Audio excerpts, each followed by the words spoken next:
ओम शांति। यह ज्ञान अमृत जुलाई 2024 का एक अनुभव है। हर बात में कल्याण है। मेरे पिताजी पर 20 लोगों की संयुक्त परिवार की सारी जिम्मेदारी थी। MBBS में मेरिटोरियस स्टूडेंट और थ्योरी में 70% मार्क्स मिलने पर भी मुझे MBBS के फाइनल ईयर की फाइनल परीक्षा की प्रैक्टिकल में फेल कर दिया गया। 6 माह के बाद पुनः परीक्षा देनी थी। परीक्षा में उत्तीर्ण होने के बाद मैं पोस्ट ग्रेजुएशन के लिए आगे बढ़ना चाहता था, परंतु इसी बीच पिताजी की तबीयत बिगड़ गई। पूरे परिवार की जिम्मेदारी मुझ पर आ गई और मुझे कहा गया कि आप अब और नहीं पढ़ सकते। यदि मैं फाइनल परीक्षा में प्रैक्टिकल में फेल ना किया गया होता तो टॉप 5 में होने की वजह से पोस्ट ग्रेजुएशन के लिए तुरंत चला जाता और शिव बाबा का ज्ञान मुझे नहीं मिल पाता, जो एक छोटे से गांव में मेडिकल ऑफिसर के पद पर सेवा करते हुए कुछ सालों बाद मुझे मिला। तो उस फेल होने में भी कितना कल्याण रहा। जब कोई एक घटना घटती है तो उसके साथ और घटनाओं की कड़ियाँ भी जुड़ती जाती है। पोस्ट ग्रेजुएशन के लिए शहर चला जाता तो जीवन साथी भी एक डॉक्टर को ही चुनता, परंतु फिर वह आगे चलकर घर निर्मात्री हो रहते हुए गीता पाठशाला कैसे संभाल पाती। मेरे युगल और मैं 1980 से जब से ज्ञान मिला तब से घर में ही गीता पाठशाला चला रहे हैं।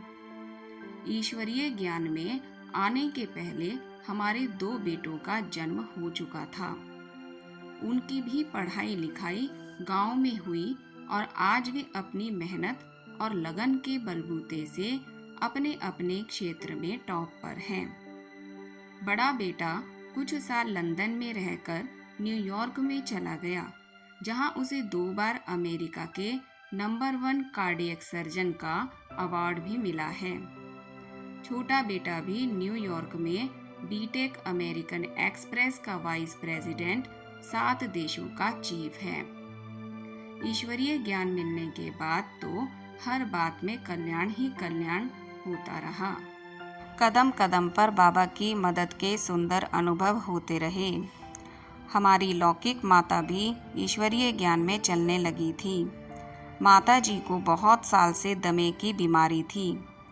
सन 1990 में उन्हें कोर पुल्मोनल नामक फेफड़ों की गंभीर बीमारी हो गई थी, जिस वजह से उनका पूरा शरीर फूल गया। सांस लेने में भी काफ़ी तकलीफ होने लगी, परंतु उन्होंने अस्पताल में भर्ती होने से साफ मना कर दिया। मैंने उनकी आखिरी इच्छा पूछी। उनके एक संकल्प ने कितना जादू किया। उन्होंने मुझे एक लिफाफा पकड़ाया जिसमें कुछ रुपए थे और कहा कि मेरी अंतिम इच्छा है कि तुम इसे मधुबन पहुंचा दो। मैं वो लिफाफा लेकर तुरंत नज़दीकी सेंटर कुर्दुवाड़ी गया। निमित बहनें उसी दिन शाम को मधुबन जाने की तैयारी कर रही थी। दूसरे दिन अहमदाबाद तक ही वे पहुंची थी कि माता जी बिल्कुल स्वस्थ हो गई। शरीर की सारी सूजन उतर गई। उसके बाद वे 4 साल तक जीवित रही और अप्रैल 1994 में देह छोड़ दी। इस घटना से हमने ये प्रैक्टिकल अनुभव किया कि बच्चों का निश्चय हो तो शिव बाबा तुरंत मदद करते हैं। मैं सोच रहा था जिस्मानी अस्पताल बनाने की और बाबा ने रूहानी अस्पताल बनवा लिया। इस प्रकार बाबा ने मुझे प्राइवेट प्रैक्टिस से छुड़वाया, मधुबन में सेवा देकर विश्व कल्याणकारी बनाया।